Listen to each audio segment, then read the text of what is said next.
Saya juga pernah tuh di jalan ketemu Ridwan Kamil. Memang bener ada perasaan, bener nggak ya RK ini ya? Asa aneh gitu. Kan biasa kita lihat di televisi, di YouTube, sekarang dilihat langsung. Iya. Nah, perasaan si bapak itu tuh kayaknya bisa saya rasain gitu. Orang hebat, orang Antara percaya nggak percaya gitu. Itu bener enggak gitu. Karena mungkin sosoknya juga ya berpikirnya karena kita orang biasa gitu kan, mungkin ketemu dengan pejabat gitu. Dan ini sebetulnya kan kisah yang lucu. Iya, sebenarnya kisah yang lucu elegan lagi gayanya Pak Anies kan memang selalu elegan ya. Betul. Dia tuh kalau seriusnya elegan, bercandanya elegan. Ya, makanya sempat ngebercandain dengan elegannya. Mirip ya Pak, mirip sekali kan ya. Nah, itu. Tapi tentu ini jadi hal berbeda kalau dalam sudut pandang oposisinya Pak Anies. Selalu dicari titik-titik lemahnya gitu. Lemah titik diserangnya. Jadi saya kira ini dalam 1-2 jam atau dalam 1-2 hari ke depan ini bakal makin banyak tuh yang nyerang postingan Pak Anies itu. Ya, dan kalau menurut saya pribadi yang saya takutkan ya, kan di kita teh sekarang teh ya yang udah-udah juga yang dipakai serangan tuh kan protokol kesehatan. Nah, entahlah ini nanti apakah lihat foto atau apa kan kita nggak tahu nih. Foto hanya gambar gitu kan. Nantinya malah nyerang ke yang lain-lain. Kalau saya sih pasti ada prediksi kemungkinan mungkin ke arah sana. Tapi kan ingat pakai masker di saat makan. Nggak ada. Bingung. Minum kopi harus pakai masker. Sampai ada saya pernah lihat tuh di rapat aparat pemerintah lah. Apa TNI saya lupa tuh. Jadi dia lagi acara makan, semuanya pakai masker, dia mau minum, dia lupa nggak buka masker, bahaya kan? Nah, jadi ya prokes tentu sesuai dengan konteksnya lagi apa. Tapi kita kalau dilihat di fotonya kan, ada kan nanti kita edit di sini nih fotonya ya. Nah itu kan kita lihat tuh 2 anaknya pakai masker kiri kanan.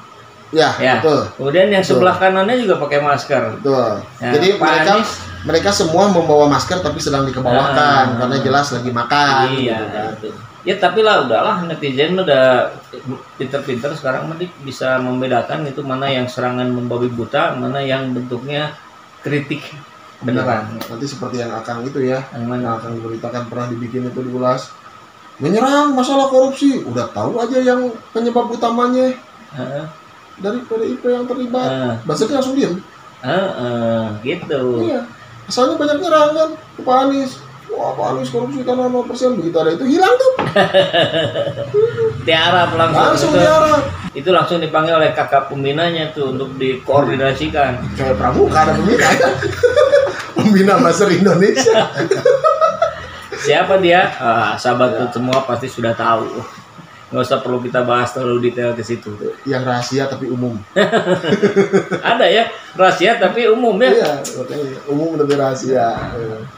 Merdeka tapi bingung, bingung tapi merdeka. Itu di tayangan yang saya posting sebelumnya tuh tentang rakyat jelata makin berani. Nggak ada yang nyanyi tuh lucu tuh bertiga perempuan. Ya, yang perempuan itu. Kan? Ada tuh kalimatnya. Merdeka tapi bingung, bingung tapi merdeka. Ongkoh merdeka gitu. Tapi banyak hal-hal yang kemudian tidak bisa disampaikan, tidak bisa diutarakan. Tapi merdeka gitu, tapi nggak bisa gitu. Merdeka tapi pendapat dibungkam gitu kan, tapi kritik diancam dan sebagainya. Itu kemarin-kemarin. Ya, mudah-mudahan sekarang sih enggak. Amin. Ya, semoga berubah menjadi lebih baik. Aminnya buat Pak Amin apa buat Pak Anies atau untuk menjadi semua? Lebih baik kita semua. Oke, nah di berita ini kan netizen juga banyak yang berkomentar. Tapi yang buat menurut saya agak menyorot ini nih. Komentar dari Tri Naifa sama dengan saya nih. Hahaha, sudah diduga, buzzer langsung pada bereaksi. Lanjut Pak, biar buzzer kepanasan gitu. Jakarta udah panas, buzzer lebih panas lagi. Lebih panas lagi gitu. Karena ya itu mungkin mereka menyerang duluan tuh karena takut pesan positifnya yang keluar. Benar. Serang duluan kayaknya pakai pesan negatif gitu. Kalau Pak Anies tidak dikenali sama warganya. Kalau nggak dikenalin nggak akan nyangka itu Pak Anies kan gitu. Kadang-kadang ente logikanya bagus juga ya. Kadang-kadang. Kadang-kadang lagi pas. Aduh.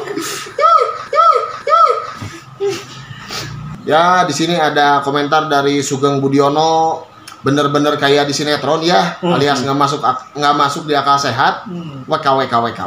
Oh, dia gini kayaknya tidak percaya kalau itu terjadi. Ya.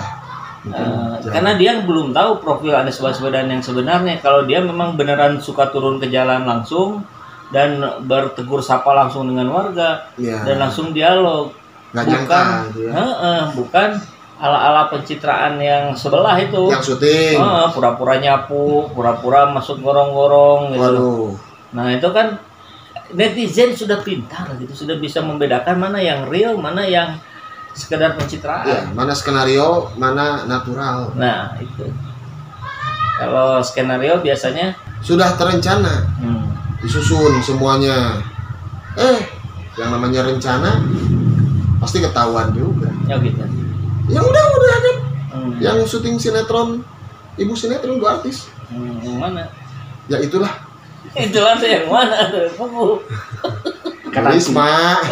Iya, Risma. Ya sampai orang-orang kan pada nyari tahu juga kok nggak apa di daerah situ nggak ada pengemis, nggak ada pemulung. Pas ibu datang jadi ada pemulung. Kalau ibu lama-lama di Jakarta pemulung ngumpul di Jakarta. Magnet jadinya. Aduh.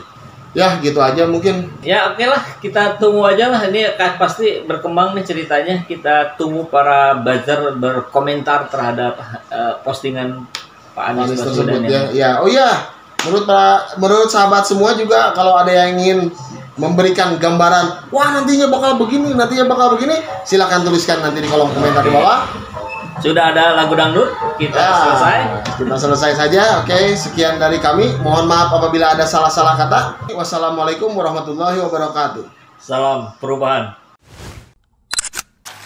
Seringkali ketika kita melihat Indonesia, kita lebih menekankan unsur-unsurnya, bukan entitas barunya.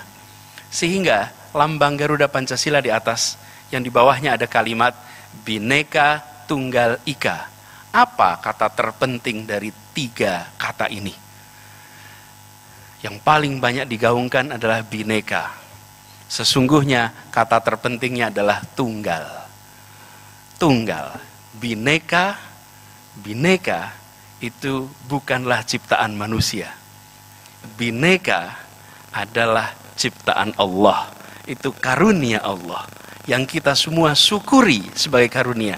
Tapi tunggal, bersatu adalah ikhtiar manusia. Menjadi satu adalah ikhtiar manusia.